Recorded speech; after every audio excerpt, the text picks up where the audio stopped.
In turn, Luca spoke of his life, though he left out the gleaming details of his fortune. Instead, he shared stories of sneaking away from stiff dinners to explore the city as a boy, of longing for something real amid a world of expectations and cold ambition. They laughed over small things, the stubbornness of pigeons, the absurdity of tourists, and every laugh chipped away at the invisible walls between them. As the coffee cooled and the afternoon light softened to gold, Sophia found herself leaning in, drawn to him by a force she didn't understand. A spark danced between them, electric and fragile. Luca reached across the table, brushing his fingers lightly over hers. "You make me feel like a person again," he murmured. Sophia's heart thudded painfully, her instinct screaming at her to pull away, to protect herself. But she didn't. She met his gaze, steady and brave. In that moment, she wasn't the poor bread seller, and he wasn't the billionaire. They were just two souls who had found each other by some impossible twist of fate. As dusk settled over the city, Luca walked Sophia back to the edge of her neighborhood. He didn't ask to come further. He didn't press. He simply stood there, looking at her as if she held the moon in her hands. "May I see you again?" he asked. Sophia smiled, small, shy, but real. "I'd like that," she whispered, and as she slipped back into the labyrinth of narrow streets, the wild beat of her heart echoed against the stone walls, carrying a truth she was only beginning to believe, that sometimes the smallest moments could spark the biggest changes. The next time Luca met Sophia, it was in the same small cafe where their story had begun, but this time their quiet conversation was punctuated by glances from other patrons, sharp, curious, and not entirely friendly. Sophia felt the weight of their stares, but tried to ignore it, focusing instead on Luca's easy smile and the warmth in his voice. Yet she couldn't shake the feeling that a storm was gathering just beyond the cozy walls of the cafe. Later that afternoon, as she returned to her usual corner of the market square, Sophia heard the whispers. Two vendors leaned together, their voices low but urgent. "That's her," one hissed, "the bread girl who snared a rich man. Mark my words, she's no better than a gold digger." Sophia's cheeks burned as she hurried past, the words clinging to her like burrs. She wanted to shout that it wasn't true, that she had never asked for Luca's attention, but what would it matter? People would believe what they wanted to believe. Meanwhile, in glittering halls far above Sophia's world, Luca's name was being dragged into hushed conversations. Business partners, family members, and opportunistic socialites all had something to say about the mysterious girl who had captured the billionaire's attention. Some saw her as a scandal, a weakness to be exploited.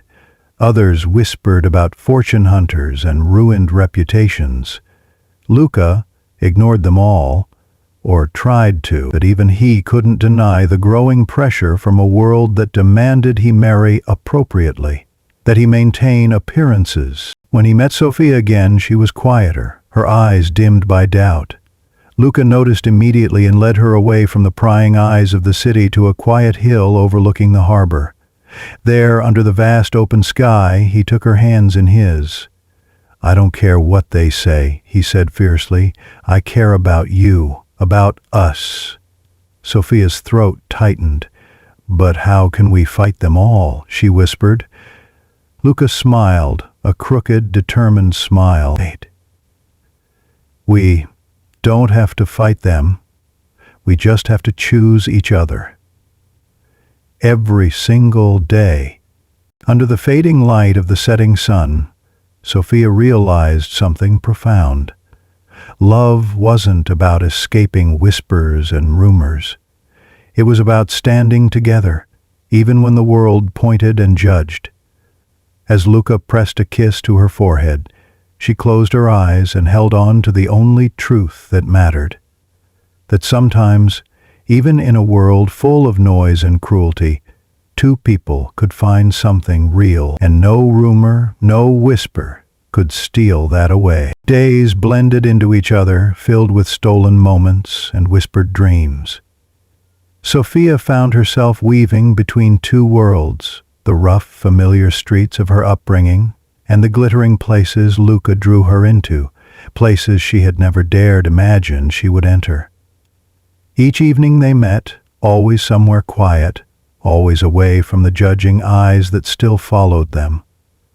But even love, she learned, could not outrun the truth. One evening, Luca invited her to a private art exhibition. Sophia hesitated, heart hammering. She had nothing to wear but her plain dresses, and the thought of stepping into a world so polished, so alien, filled her with dread. Luca must have sensed it, because he arrived at her door with a package. Inside, a simple but elegant gown, soft cream fabric that flowed like water between her fingers. "You belong anywhere you choose to be," he said as she protested. His words wrapped around her like armor, and she let him guide her into a future she barely dared to believe in. The gallery was a temple of light and marble, filled with people who spoke in low, practiced tones and sipped champagne without ever really tasting it. Sophia stayed close to Luca, her fingers brushing his sleeve for reassurance. Whispers buzzed around them like gnats. Is that her? Where did he find her? What could he possibly see in someone like that? She tried to block it out, focusing on the art, the bursts of color and shadow that felt far more real than the people around her. Near the end of the evening, Sophia wandered into a smaller, quieter room filled with black and white photographs. One caught her eye. A young boy, no more than 10, standing in front of a grand hotel, flanked by grim-faced men in suits. She leaned closer, heart stuttering. The boy's eyes, bright, lonely, defiant, were unmistakable. It was Luca. She read the plaque below. Luca Moretti, heir to the Moretti hospitality empire. The words struck her like a blow. Empire. Heir. Billionaire. Sophia stumbled back, the weight of understanding crashing over her. When Luca found her minutes later, her face was pale, her hands trembling. "You lied to me," she said, voice raw. "You made me think you were just—" She couldn't finish. Luca's face crumpled with guilt. "I never wanted you to love the money," he said quietly. "I wanted you to see me, just me." Tears burned Sophia's eyes. "But you didn't trust me to know the truth." Silence stretched between them, painful and sharp. In that moment, Sophia realized that love built on half-truths was as fragile as glass. And standing there, between the life she knew and the life he offered, she wondered if even the strongest feelings could bridge such a vast divide. Sophia ran that night, her footsteps echoing off the polished marble floors as she fled the gallery. The gown clung to her like a costume she was desperate to shed. She slipped into the winding alleys of the old city, her breath ragged, her heart pounding a frantic rhythm against her ribs. Underneath the glittering sky, she felt small again, small but real. Questions swirled in her mind. Could she ever truly belong in Luca's world? Would she always be the outsider, the girl they whispered about behind champagne glasses? Back in the modest home she shared with her family, Sophia folded the cream dress neatly, as if putting away a dream that no longer fit. Her mother noticed the shadows in her eyes but said nothing. Only when Sophia sat down at the rough wooden table, her head in her hands, did her mother speak. "A man's money doesn't make him good or bad," she said softly. "It's what he does with his heart that matters." Sophia lifted her head, tears clinging to her lashes. She had been so afraid of what Luca's world represented that she had almost forgotten what had drawn her to him in the first place. The kindness, the laughter, the way he looked at her like she was a miracle, not a mistake. Meanwhile, Luca stood alone on the gallery's balcony, staring out over the city lights that once made him feel powerful, but now only reminded him of everything he stood to lose. He had wanted Sophia to see the man behind the empire, but in hiding the truth he had betrayed the very thing he loved most about her: her honesty. He knew he could send his driver to find her, could flood her with gifts and apologies, but that wasn't what she needed, what they needed.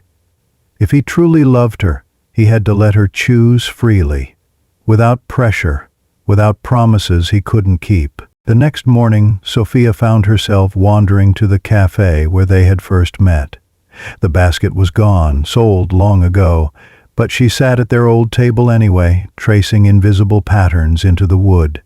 She thought about everything they had shared, every moment of laughter, every silent glance that had spoken louder than words. Love wasn't about grand gestures or fairy tales.